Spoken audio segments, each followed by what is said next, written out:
Ladies and gentlemen, thank you for being with me today. You know, there's many different kinds of press conferences that we do from this podium, but the one that I'm going to talk about today is one of the most horrible, tragic deaths that we've seen in a very long time. And it was all because of negligence and drug use. Did you hear what I said? Once again, I want to make it perfectly clear there are those that still think drugs are low level and nonviolent. I suggest to you today that when you hear what I have to tell you, you'll think anything other than that, because certainly they created the atmosphere for what occurred. And it all started with a party on July the 4th. And here's what happened. Joel Rondon and his wife Jasmine went to a party. They were accompanied at that party by many friends, and there were children there as well. They took a 6-year-old, 8-year-old, and an 18-month-old baby to the party. And the party went on through the evening of July the 4th, and about 2 o'clock in the morning on July the 5th, in the middle of the night, they left this party in downtown Lakeland at some people's homes to return to their house in North Lakeland. When they arrived at the house, Jasmine took the 6-year-old and the 8-year-old into the house, said, "I'm going to give them something to eat," and put them to bed. And Jasmine told Joel, "Bring the baby into the house." Joel then was taking some food stuff, some trays of food into the house. Jasmine went in to feed a 6- and an 8-year-old child, and she put them to bed, and subsequently she went to bed. Joel, when he was taking the food trays into the house, noticed the right rear door open. When he finished taking the food trays into the house, he noticed the door was closed. So now he thought that Jasmine must have gotten the child. So he went in. Jasmine was in bed, asleep. He went to bed asleep about 3 o'clock in the morning. Now listen to my timeline here. It's 3 o'clock in the morning. Joel wakes up at 10 o'clock and is preparing to get ready to go to work. About an hour later, at 11 o'clock, he looks at the 8-year-old and says, "Where is the baby?" This 18-month-old little girl. Jasmine's still in bed asleep. The 8-year-old looks around and says, "I don't know where she is," where she normally slept, in the bed or in the room with the 8-year-old. So Joel starts to look throughout the house, and he doesn't see the baby. He goes to the car, and there is the baby still strapped in the child carrier in the car with a heat index 105 degrees on that day. He grabbed the child carrier and the infant from the car, runs inside screaming for Jasmine. Jasmine, who it's reported has some medical training, looks at the baby and says, "I know the baby is deceased, is dead." Despite that, they grab the baby out of the car seat. They rush to Lakeland Regional Medical Center. And upon arrival there, even though it's painfully evident that this child has suffered a torturous death, a absolute torturous death, Lakeland Regional still worked on the baby to try to save its life, but it in fact was deceased. What's interesting about this is that the investigation begins, as you can imagine that it should. And here's what we discovered. Jasmine and Joel are given a quick test 17 hours after arriving home. 17 hours after arriving home from the party. Jasmine tests positive for alcohol and marijuana. Joel tests positive for alcohol, marijuana, and methamphetamine 17 hours later. So you can imagine what kind of shape that they were in when they arrived from this party and left this child harnessed in the baby seat in the back of the car. This child's 18 months old. She's not old enough to let herself out of the harness, but she's certainly old enough to realize that she is suffering a torturous death at the negligence of Joel and Jasmine. The investigation goes on. We determined that Joel has a criminal history. He was arrested 2 times at 15 and 18 years of age concerning a shooting event. At that time in his life, he was documented as a gang member. He also has currently pending against him charges of methamphetamine and carrying a concealed firearm. Those charges are pending at this time. He also has a history of resisting arrest. And now our detectives this afternoon are adding the criminal charge of aggravated manslaughter of a child, which is a first-degree felony. Jasmine doesn't have a criminal history, but she does now. She's been charged with aggravated manslaughter of a child. Now, interestingly enough, when the investigation began by our detectives, after the hospital tried life-saving maneuvers, which includes cooling the baby down, when we started our investigation at like 2:30, 3 o'clock in the afternoon, after the life-saving measures, after the body being cooled down, the baby still had a core temperature of 104.4 degrees. And this was like 3 hours after the baby was taken out of the hot car. 3 hours after the baby was taken out of the hot car and the hospital tried to cool the baby down. This rips your heart out. There's no other way to explain it.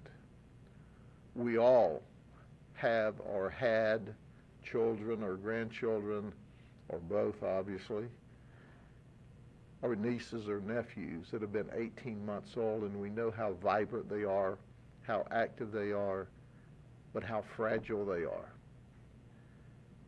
And this child, from 3 o'clock in the morning until she was discovered, was harnessed and could not get away from this.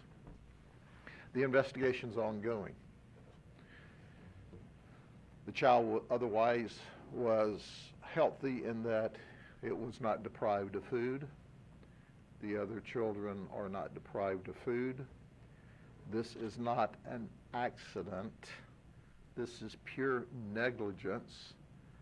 And I suggest to you the core of the negligence is the abuse of drugs and the use of drugs. And who suffered? Who died? The 18-month-old baby. So don't ever tell me that these drugs are low level and nonviolent, because they're at the core of why this child is dead today. Are there any questions? Sheriff, can you tell us just any sense of remorse that the parents have? I mean, no matter how much you convict them, they're going to convict themselves. So. Well, they are remorseful that the child's dead. And the investigation goes on at this time. But I think the real remorse will be tonight when they're sitting in the county jail in an air-conditioned environment by themselves, thinking it's nice and cool here when my baby baked to death because of my negligence and my use of drugs. and they will and have to be held accountable for such horrible conduct. Any sense of, any sense of knowing that it was 3 o'clock in the morning, so there was some time the baby was just in there and was okay. Any sense of what temperature, how long the baby suffered in that time when the temperatures really got to that point? Certainly the overnight temperatures are in the 70s, high 70s. And by sunrise and a little after, you're into the 80s, and then it jumps up into the 85 and 90 by 10 o'clock, 11 o'clock. The heat index we estimate to be at 105, so it was probably 94, 95 degrees. The car was outside, not in a garage, not under a tree, not under any shade at all. And obviously, we will try to recreate with the same temperatures the heat of the car. Research shows us that the temperature of the car could have been anywhere between 130 and 170 degrees at that time. And Sheriff, we've been only talking about this record heat right now. Can you just talk about how dangerous it is, and just a warning for other parents right now to make sure that this doesn't happen again for our children? Well, absolutely. There has been record heat here. In fact, something that I don't normally do, I sent out all mails to my deputies who wear vests, bulletproof vests, to say, hey, you have to start hydrated and you have to stay hydrated all day long. When it's 95, 96 degrees, the heat index is 105, 106, as we know that you all have reported. It is brutally hot for everyone under the best of circumstances. And then this child is shut in the car, obviously with no movement of air, with it becoming hotter and hotter and hotter as the morning went on. And you just can't, there aren't words to explain this. And Jasmine's still in bed asleep. She still in bed asleep, has no idea that her baby is in the shape it's in. Where are the other people at the moment? The other children are with other relatives. DCF obviously has been notified and is doing a parallel investigation. They responded immediately. DCF works really, really close and really, really well with us, and their response was immediate. Can you tell us where that North Lakeland home is? I don't have that information with me, but our folks can get you to the area of that. Okay? Question with Joel being mentioned as the age, do you know his current age? Current Joel is 33, and so is Jasmine. Joel works for a subcontractor, loads and unloads trucks. And was Jasmine being treated for medical training? She said she had some medical training. We don't know anything past that at this stage of the investigation. We worked with them yesterday throughout the mid-afternoon and evening hours, and then this morning we started the investigation. So we're still relatively new into this investigation. And when you bring these kinds of charges, there's certain processes that you have to go through, and we've obviously worked with our state attorney's office. I've told you before, Brian Haas is simply the best state attorney in the world, and his office has worked very closely with us, and they're equally concerned as to the negligent treatment of this child. The takeaway from the sheriff when people dealing with transporting children or animals, pets in their cars. Well, clearly that the new cars even have devices that tells you check the back seat. If you don't have such a device, then you need to create your own device in the front seat. And it starts with the not being stoned on drugs. You don't think clearly when you're stoned on drugs. They had been drinking and using marijuana, I'm sure, throughout the evening. He had meth in his system. That's just a train wreck. But that's a disaster waiting to happen. And here's one more person who's dead, a baby, a baby who can't help itself because of the abuse of drugs, which obviously created the mindset or environment that they were in when they got home late in the evening after a long party. It's been a rough week for kids lately. Well, it has. It has been a terrible week. You know, the most precious things we have in our life are our children. And you think about it, children have no decision-making process to decide who they're born to, where they live, what they're fed, how they're clothed, how they're taken care of. They're totally 100% dependent upon their family or their caregivers or the person in charge of them. 100%. To me, that makes them that much more precious because their entire life is possible because of us caring for the children appropriately. Well, when you mix alcohol and methamphetamine and marijuana, your faculties to think appropriately are significantly damaged. And that mixture of alcohol and that failure to communicate and make sure that I mean, they got the food in the house, but they didn't get the baby in the house.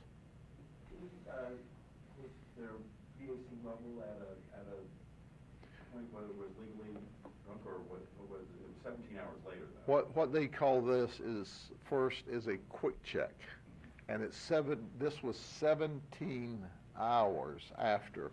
Now, we preserved also blood that we'll send to the lab and do some more forensic workup, but it just, you know, it just really upsets me that this child should have grown and flourished and grown into a productive teenager and adult, and now she won't have the opportunity to do that. Is there any way for law enforcement to determine their levels at the time it happened, or is that just something? No, you won't be able to, but the fact that it is actively in their system, and they admitted to us, by the way, that they drank alcohol and smoked marijuana. You know, that drug that people want to legalize because it's not bad after all. I think we've shown where the abuse of alcohol and marijuana and add in meth for Joel is dangerous. It's deadly. It didn't have to be this way. Anything else? Thank you, Sheriff. Thank you very much. Have a good day.